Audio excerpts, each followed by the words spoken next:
Jaya Radha Madhava Kunja Bihari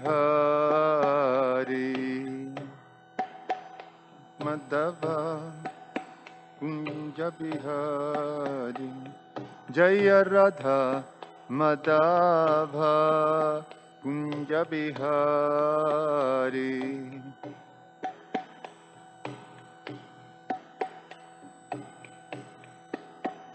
Jaya Gopi Jana Vallabha Girivaradhari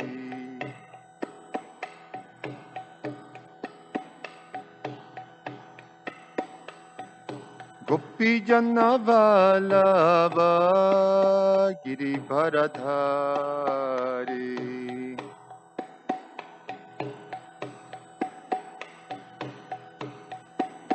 Yashodanandana Braja Jana Ranjana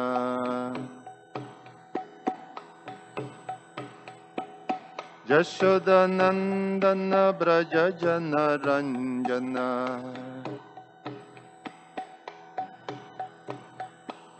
Jamuna Tira Banachari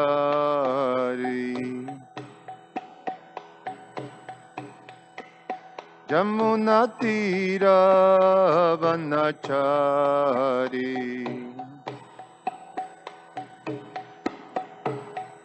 Jaya Radha Madhava Kunja Bihari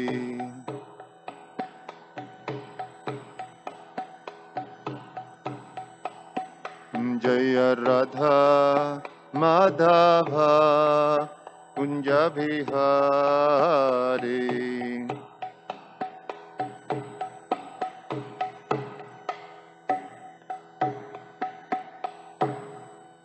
Jayam Vishnupad Paramahansa Parivrajagacharya Ashtotara Shatashi His Divine Grace A.C. Bhaktivedanta Swami Srila Prabhupada Ki Jayam Vishnupad Paramahansa Parivrajagacharya Ashtotara Shatashi His Divine Grace Bhakti Siddhanta Saraswati Goswami Maharaj Srila Prabhupada Ki Ananta Koti Vaishnava Vrinda Ki Grantarashimam Bhagavatam Ki Nitai Gaura Premanandi. All glories to the assembled devotees. All glories to the assembled devotees. All glories to the assembled devotees. All glories to Shishiguru and Shiguranga.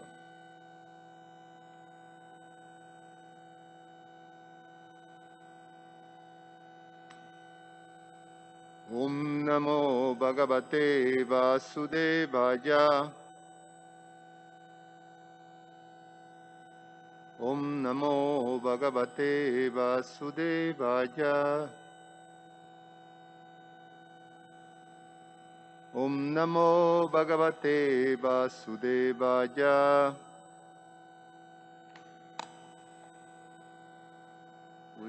We're reading from Srimad Bhagavatam, Canto 10, the Summon Bonum.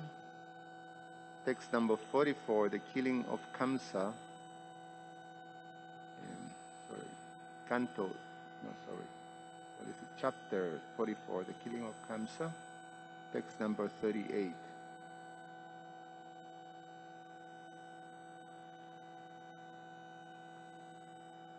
Tam sapare tam vichakar sabhumao.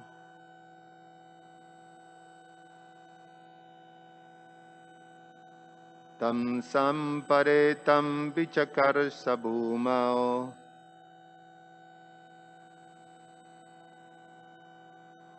Harir jeta bhan jagato vipasyata.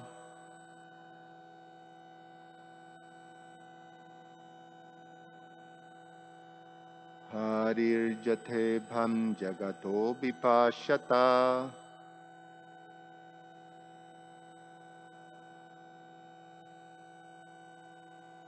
Heti shaddha sumaham tadabhu.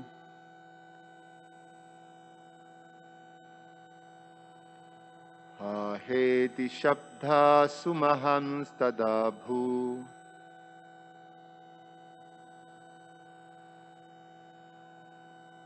Udirita sarvajanair narendra. Udirita sarvajanair narendra. Tam samparetam vichakar sabhumao.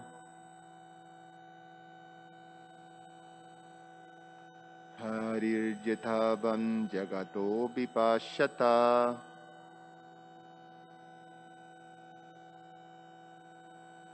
Heti shabda sumaham stadha bhut.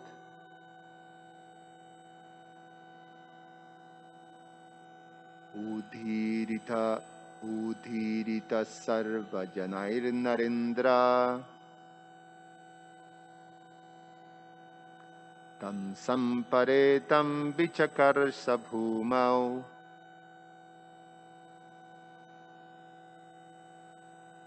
Harirjatabham jagato vipashyatah.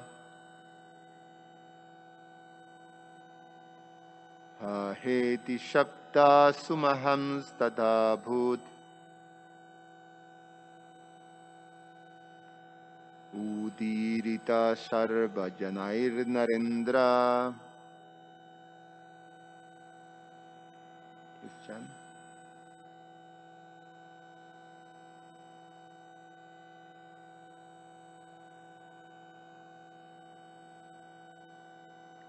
Tam samparetam vichakar sabhumao.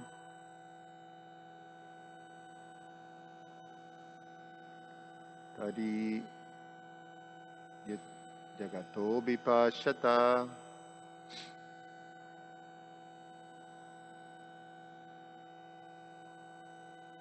Heti shabda sumaham stadha bhut. Udirita sarvatara narendra. Tam him samparetam dead vichakarsa dragged bhumao along the ground. Harihi a lion. Jatha as ibham an elephant. Jagataha all the people. Vipashyataha as they looked on. Ha ha iti. Oh. Shabdaha the sound. Sumahan mighty. Tada then Abdhud arose. Udiritaha spoken. Sarvajanai by all the people. Nara Indra, O ruler of men. Kim Pariksit. Translation by the disciples of His Divine Grace A.C. Bhaktivedanta Swami Srila Prabhupada Ki Jai. As a lion drags a dead elephant, the Lord then dragged Kamsa's dead body along the ground in full view of everyone present. O King, all the people in the arena tumultuously cried out, Oh!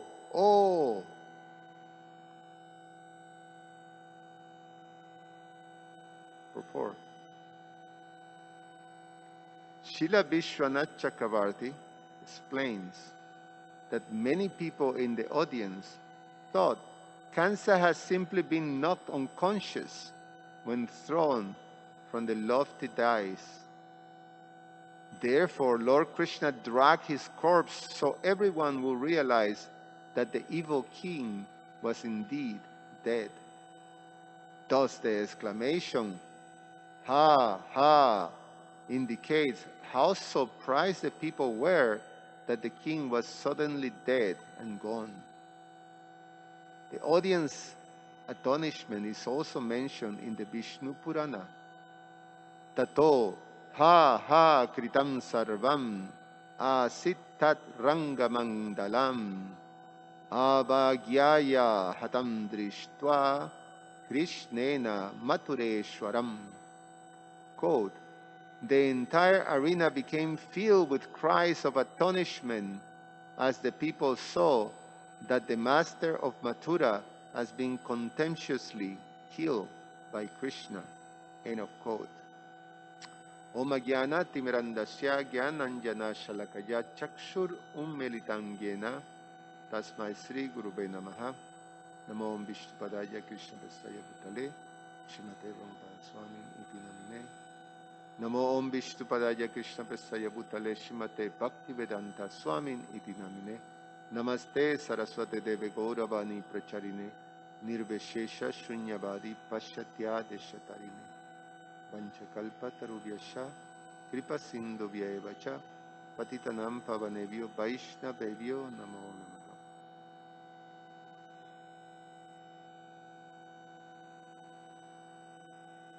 So, Kansa finally has been killed after so many years of Kansa's demoniac actions. From the beginning, of Krishna's appearance in this world, Kansa has been the figure, the demonian figure that was there, present throughout. From the very beginning, as we hear, even before the conception of Krishna,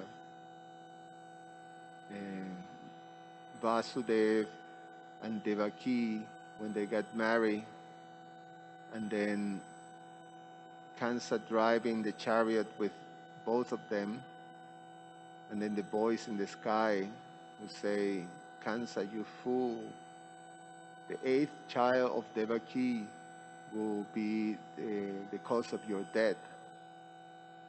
And then from there on, the words of Kansa came out. He imprisons, all the different persons of the dynasty, including the king, his father, Ugrasena, and put into prison Vasudeva and Devaki, and kill all the children one by one, newborns from Devaki and Vasudeva, and then try to kill the 7th, which was Balaram, and then the 8th, that was Krishna, but he didn't succeed. We know the story. And then sending Putana to kill all the children that have been, taking birth in Mathura and Vrindavan, the whole region. And then sending demon after demon after demon after demon, so many powerful demons to kill Krishna. And he didn't succeed. Demon after demon after demon were killed by Krishna. Very, very easily. So much that it was just like great amusement for Krishna's friends, that they will come after the day has gone and Krishna has killed. Every day he will kill a demon, and the boys will come back with Krishna and narrate to everybody Krishna's, killing of the demons. So this thing was happening, demon after demon after demon. So now Krishna is 11 years old, and finally he have come to be in front of Kamsa and finally kill him.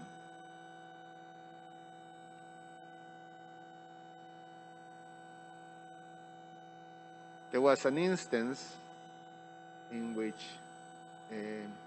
Kamsa, after killing so many demons, after sending so many demons to kill Krishna,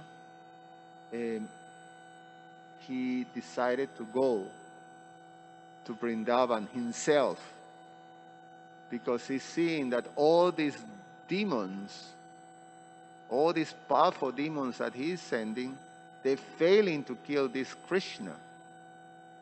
So he became very impatient and decided, I will go myself to Vrindavan to kill Krishna. Now, the Vaishnavacharyas explains that Kamsa is the personification of atheism. So if atheism has a form, it's Kamsa himself. And what is atheism? It's when you don't believe in God. You don't believe in God, even though you experience the power of God, even if you experience the display of power of the personality of Godhead, you still won't accept, even if it's shown to you. We see sometimes, people with great intellect and intelligence, scientists, when they observe the universe or they observe the creation in any way, anything that they study, that they observe, is such a complex, powerful display that if they think deeply, they can understand that, there is a supreme intelligence behind all that. And even then, they just can't accept that there is something supreme. They cannot. And then that's how they come with all these kinds of theories to explain this great display of intelligence that denies the existence of God. So they do it, this is by chance, or this is by chemicals, or this is by thing. They come with a theory. They cannot accept the supremacy of God. They cannot accept God. So that's atheism. And Kamsa was the personification of that. So just if we observe, Kamsa's reaction, Kamsa's character, after you sending demons after demons, and these are not ordinary demons, these are very powerful. I mean, the descriptions of Putana, when Krishna was taking her life, is that, it's a gigantic, tall, miles. When she fell, and she fell dead, her body was covering, miles. Powerful demoness. And what to speak of Trinivarta, and Agasura, and all these demons, Keshi, and Bakasura, all of them were so powerful. So powerful. I mean, the description of Keshi is that when he was, running, the earth would tremble. So he's seeing this display. Kamsa is seeing the displays of powers of Krishna, and still he doesn't get it. He can't accept Krishna's power, Krishna's position. He still thinks that I will kill him. And when he brings it to Mathura, the display of power of Krishna was like everybody was in awe. It is explained. Just Krishna's entrance in the arena was most dramatic. After, killing this gigantic elephant, mad elephant, Kulajala, where did you say? Kulajapida. He kills this huge elephant and enters the arena with the tusk of the elephant. That was his entrance, like a great, performer. And then both Krishna and Balaram take care of all these gigantic, powerful wrestlers in front of Kansa. You may say like, oh my God, I better surrender. After, something has to click. Any intelligence will say, you measure. You throw the white towel, like, when there's a fight, you throw the white towel to say, I surrender. When you see that the opposite party is just so powerful that there's no way you can win. When you throw all your best and you still don't win. But what is Kansa's reaction? He doesn't accept. He's still, in great anger after Krishna's displays, because everybody's celebrating Krishna, and he sees Krishna celebrating his victory with his friends dancing and people cheering. He couldn't accept. And his reaction is with anger. He started to curse at Krishna and curse at Vasudeva and curse at Nanda Maharaj, and start to send the guards to arrest them. Imagine. He goes after those, Krishna's parents. And basically, he was sort of trying to,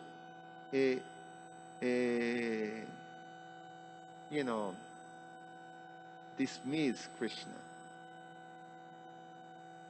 So, the personality of atheism, he couldn't accept. It was not possible for him to accept Krishna's supremacy. So he challenged him, and Krishna killed him. Killing in the most humiliating way.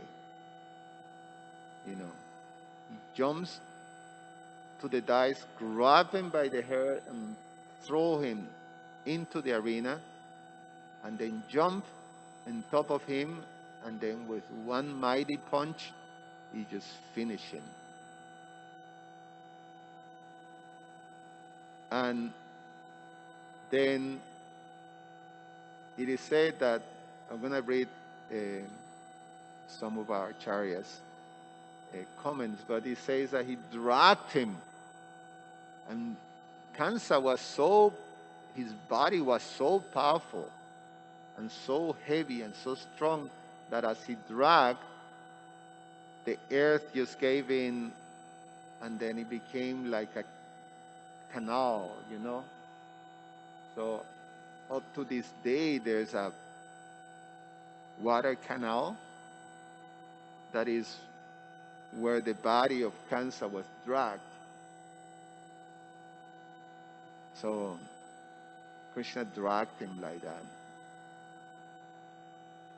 So Kansa, the personality of atheism, someone who cannot accept by any means the supremacy of Krishna. And it says that Mathura is the land of transcendence. It's a transcendental realm. It's the land of transcendental knowledge.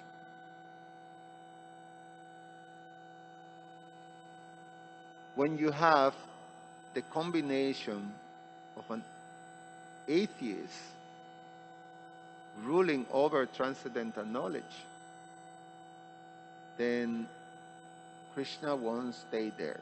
So it is explained that Krishna immediately left Mathura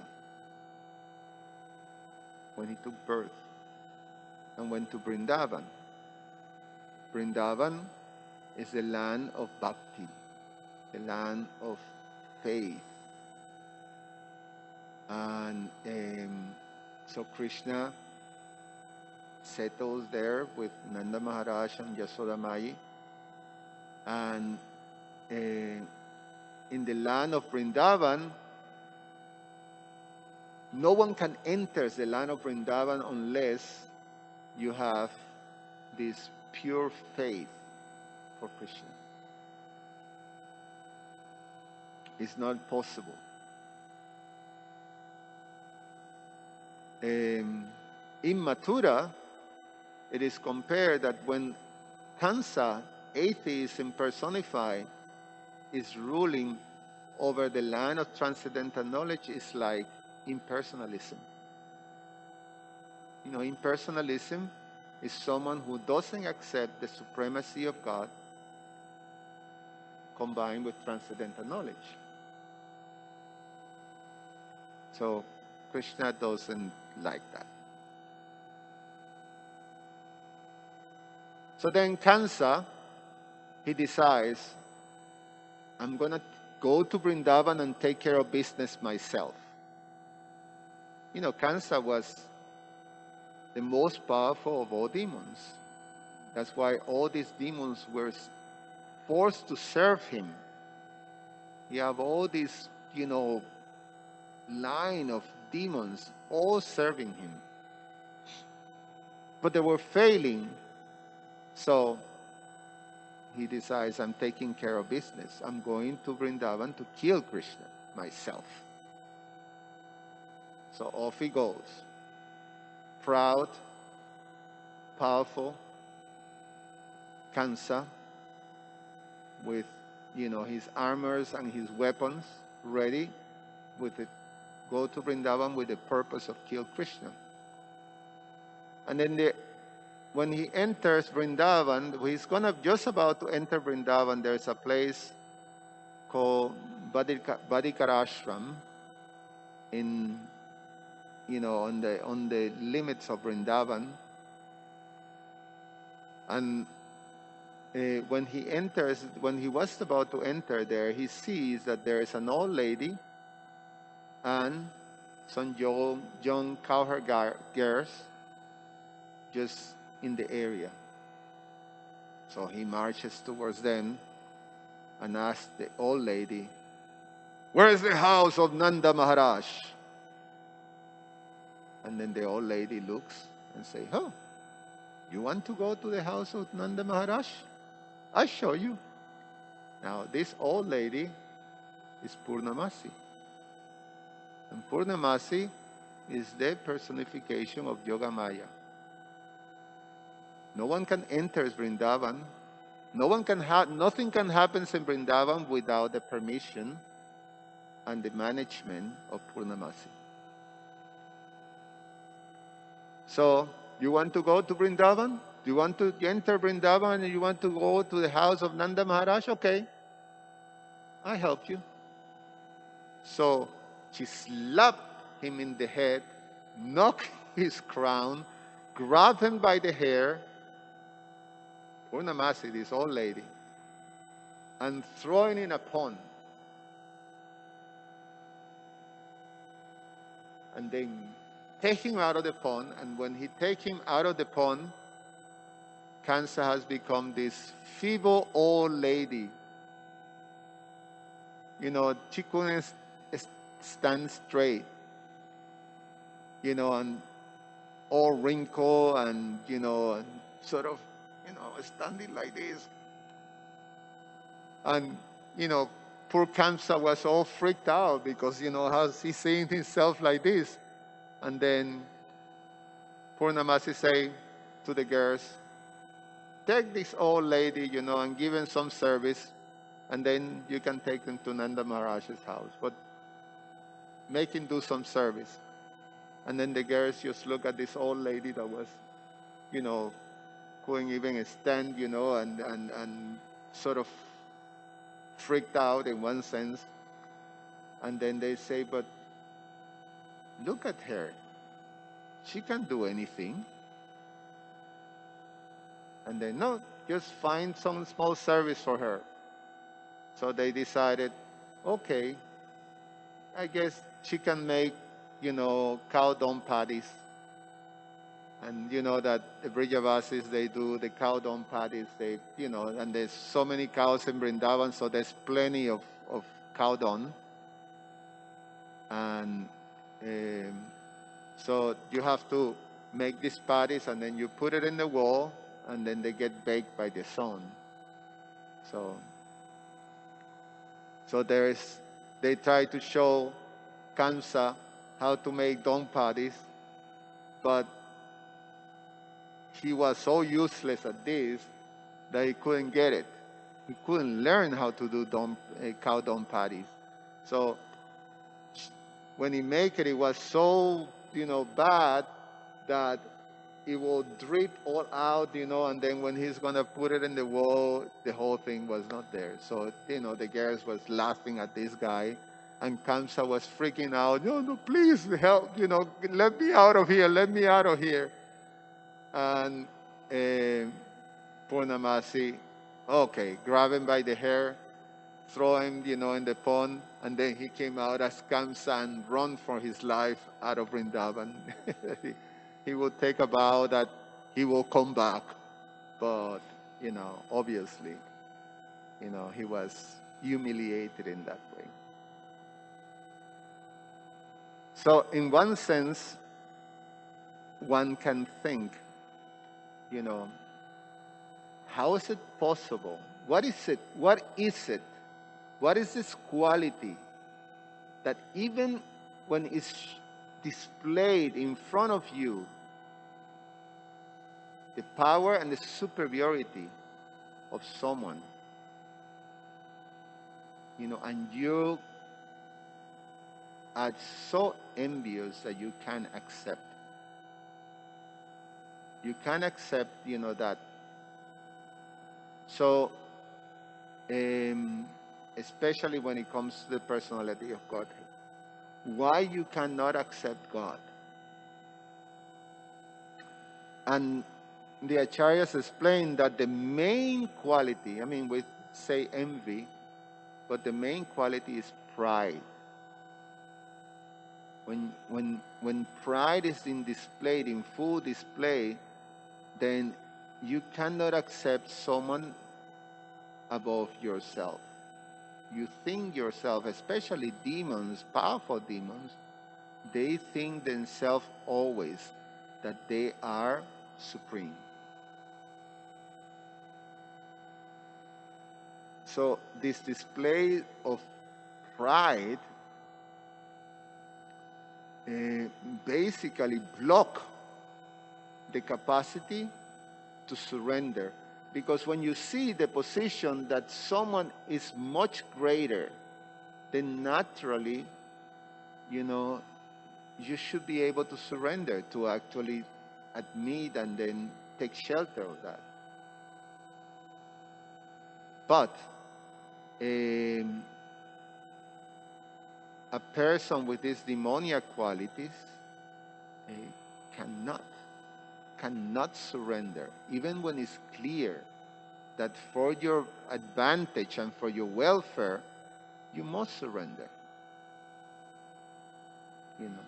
But you can't.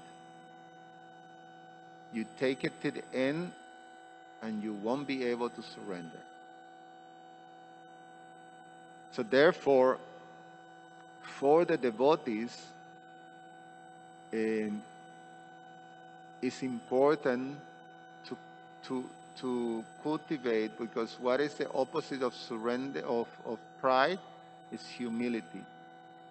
So therefore, the cultivation of humility is something that is very important in the development of pure devotional service. Trinada pisu nichena. One should be more humble than the blade of grass, Lord Chaitanya explained. So, the cultivation of humility. Because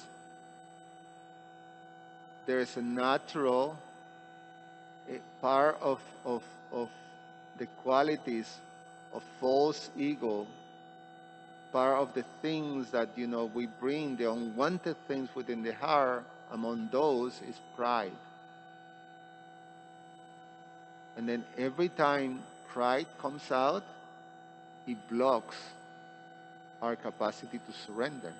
Because the whole process of devotional service is Saranagati. Srila Bhaktivinoda Thakur breaks it down like that. It's just different levels of surrender.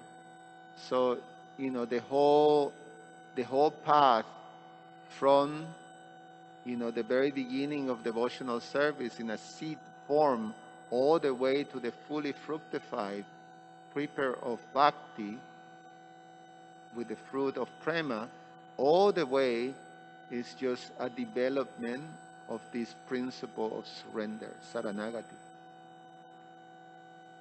So, so every time pride is present in any one of us as aspiring devotees, then that blocks the capacity to surrender. And therefore, it's very important that we constantly cultivating and checking on ourselves and counteract pride with humility. And humility is not, that, okay, Prabhupada always make this clear, that it's not this thing of low self-esteem or, I'm so low, I'm lower than this worm in the stool and this type of thing, and is in the mood of minimizing yourself. But real surrender is when you accept that you're, this Anu Chaitanya, you're like an insignificant servant of the servant of the servant of the Supreme Personality of God. So you see Krishna and Krishna's devotees as,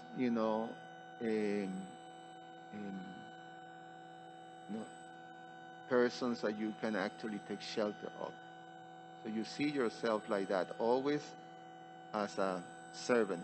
We remember ourselves like that. I'm a servant. I'm a servant of Krishna and that belongs to Krishna. So Krishna's devotees are very dear to Krishna. So I always try to remember, we need to serve. So, even having this mood that, however, I have to, we have to make discriminations as we deal with others, but when we make the discrimination, it's in the mood of service, not with pride. When we do discrimination with certain pride, then our surrender is blocked.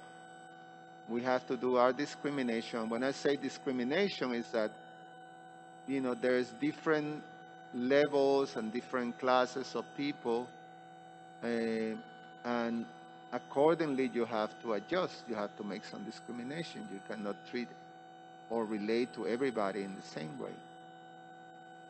But in all circumstances, you have to be in the mood of service. And my Guru Maharaj explains the mood of service is, how can I, whatever I do, it will be of benefit for this person. So, we think like that, we cultivate that type of mentality. And if I find myself that some negative emotion is happening, then I have to look inside and say, okay, where is this coming from? And then being able to pinpoint what's happening and what is the source, and then try to counteract that with this mood of service, humility. So it's a very important aspect of developing a Krishna consciousness. And in the case of Kansa, well, he couldn't do that, and he was dispatched by Krishna in this, wonderful way. And the whole arena was in great awe. And Kansa was such a powerful presence, such a powerful demon, such a powerful controller, that they even couldn't believe that the guy was dead. So when they realized he was dead, then the whole exclamations of, oh, was filling the whole arena. So they were quite surprised. And I'm going to finish with reading the comments of three of our main acharyas, Vishwanath Chakravarti Thakur, Srila Jiva Goswami, and Srila Sanatana Goswami. Short and very similar to each other. Srila Vishwanath Chakravarti Thakur comments, the spectators thought that Kamsa was only unconscious and were not aware that he was dead. Krishna dragged him on the ground to make them realize that he was dead. They expressed surprise because though Kamsa was a great warrior, he has been killed with such disdain. The Vishnu Purana also said, then, quote, then all the spectators exclaimed, oh, what calamity! Seeing that Krishna had killed the king of Mathura in a contentious way. Quote. Srila Jiva Goswami comments, because Krishna fell on the top of him, he died. Samparitam. So Krishna threw him from the dais and then jump and, right in the top of Kamsa. We say here he died, he fell on that, but there's a description also that he just punched him. While the universe watched, he dragged him on the earth. This means no one opposed this, and everyone was happy. It's quite a scene, and Krishna he's not, he did the thing. He just grabbed the dead body of Kamsa and he dragged him around. He's saying just like an elephant would drag, a dead carcass of an animal, in this case an elephant, a huge one. So he did that in front of everybody. They cried out in astonishment, since Kamsa, though a great warrior, was killed with disrespect. The audience astonishment is also mentioned in the Vishnu Purana. And then we read that.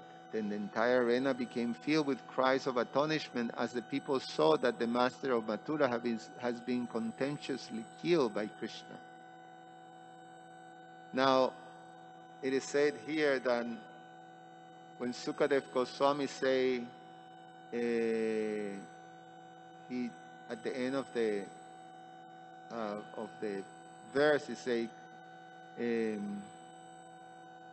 says, Sarva Janai Narendra. He calls Narendra. So he's addressing King Parikshit, because King Parikshit was really happy. And hearing, this narration, kill Kamsa finally, the big,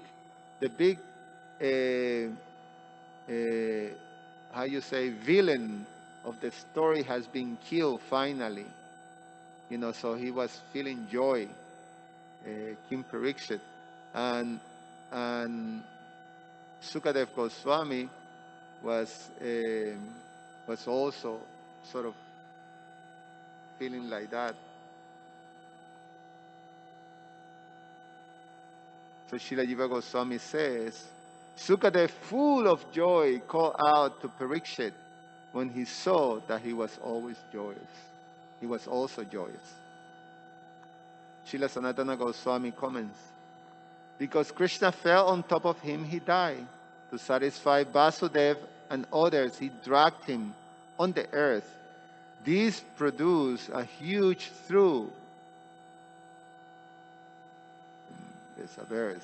Gaurave natimahata parikha tena krishyata krita kamsaya dehena begeneva mahambasha.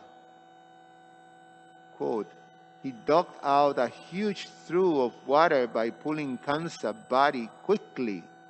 This is from the Vishnu Purana.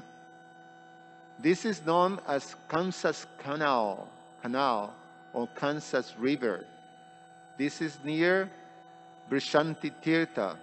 Brishanti Tirtha is this very beautiful bathing god. This implies his body was huge and taut.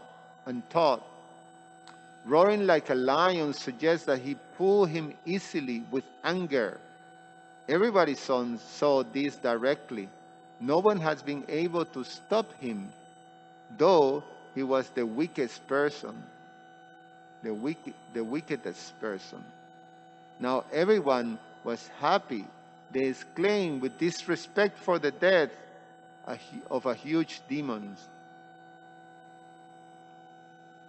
Sukadev, full of joy, called out to Parikshit when he saw that he was always joyous. He was also joyous.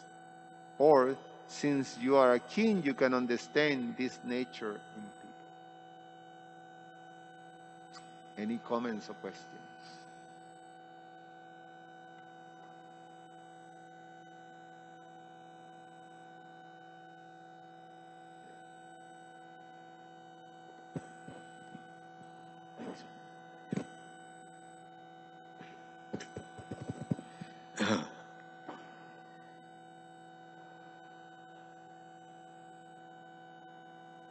Thank you again for class and everything, and so much effort that you put into the classes and helping just everything. As you were speaking, it's almost like a while back, once I discovered that it's in the Sri Namamrita, it says the etymology of the name Krishna. If we analyze the nirukti or semantic derivation of the word Krishna, we find that Na signifies that he stops the repetition of birth and death, and Krish means satartha, or existence. Krishna is the whole of existence. Also, Krish means attraction, and Na means ananda, or bliss. And after reading this and coming across it in the Sri Namamrita, it's almost like when I hear the pastimes, it's like a spoiler. Like when you see a movie and people say, I don't want to tell you about it because I would spoil it for you. And this knowledge here kind of spoils the pastimes for me, because when you say Kamsa was powerful, the demons were powerful, I almost want to laugh, and roll because they're dealing with the whole of existence in the human form, Shama Sundar. And I think at one point you said, was it Krishna that sat on him? And it's like the whole of existence sitting on a person, or on a tiny body inside of a tiny universe, inside of a tiny, it's like a little tiny, can't even be seen tiny thing. But the whole of existence sits on you, or fights with you, or plays with you. And I think of the pastime of Mother Yasota when she looked into baby Krishna's mouth and saw the universes. But that was just a tiny portion of what was inside of his mouth. And so that was just, I always think about that when I think about the pastimes. And then there's the pride aspect that you were speaking of, where an atheism, where a person will not believe that this Krishna, when Krishna is the word itself, when I hear it, I just think the whole of existence. So how can you not? How can you believe existence doesn't exist, or Krishna, the whole of existence, doesn't exist? So I hear it like that now because of this definition here. And it just was a, like they call an eye opener, or for me, where I mean, there's so many things we hear. Humility means I will never be God. I'll always be a servant. And so it's like saying I will never be the whole of existence. So it makes it a lot easier to understand. And pride, pride is a hard one because there's so many things to be prideful over that are not true. One of them, I was thinking how, like as a aspiring devotee, aspiring person, aspiring to become a devotee, you enter into the temple and all of a sudden you have a person, when you started serving, like in 97, this person may have been born or not, but they are the temple commander, and you, you're up under them, and you've been serving for 25 years, the temple, and now you have a temple commander who, when you first came, may have been a little baby, but the humility is that that person is being empowered. The ability to serve is coming from Krishna, so you have to humble yourself and remember, you're just a servant. You're not anything other than that. This person is being empowered by me to have this position, so you have to surrender. And that's a real test of pride, like, will you be prideful and be like, do you know how many years I've been here? How old are you anyway? And it was the same thing with Srila Prabhupada when he took over the factory in his pastimes, and they were like, you young boy, you trying to, So I'm just very grateful to be in this,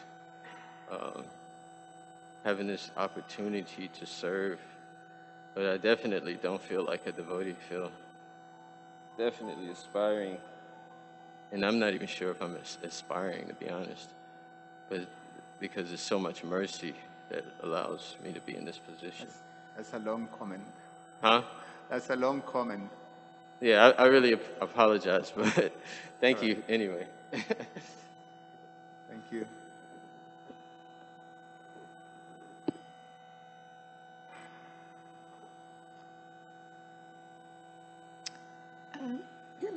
I was just reflecting on this, the fantastic connection you've made with this really being the second time that Kamsa's been humiliated. That connection having been his entrance into Vrindavan and being exposed to Yoga Maya, and so to speak, and also having been dragged by his hair, and that this second time, the humiliation, of course, he's already left his body, but there's still the humiliation of being dragged by his hair. So I was thinking further, it's actually a great insult to have disdain shown to one. And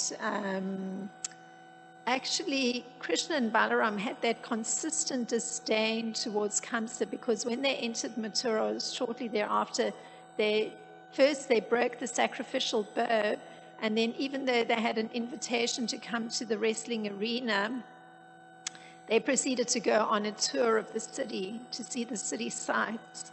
So that mood of disdain was visible all through. Taking the clothes of, cancer and, That too. So actually the disdain was present throughout, so that it ended with this overt display of complete disregard even for the body of Kamsa, the corpse, is very consistent with the attitude that Krishna and Balaram had toward them. So I was just thinking. Yeah, it was shocking too, because you don't do that, especially when there's a king. In the Mahabharata, when Bhima killed Duryodhana, well, he didn't kill him. He just wounded him, and he was lying in the floor, bleeding profusely on the way to die. And Bhima was still so angry that he seen lying in the floor with the body completely broken, and he was going to put his foot right on the head of Duryodhana, and then just insult him, like he still was seething with anger, Bhima. And Yudhishthira just like run, and screaming at Bhima, like, no, you don't do that. He's a king, he's a warrior, you must show respect, So you can do that disdain, that thing. It's not right. It's not dharmic. But Krishna, he didn't care to do that. So everybody was like, oh, like that. So yeah, it's quite something. Okay, so we just stop here. Grantara Shriman Bhagavatam ki jai.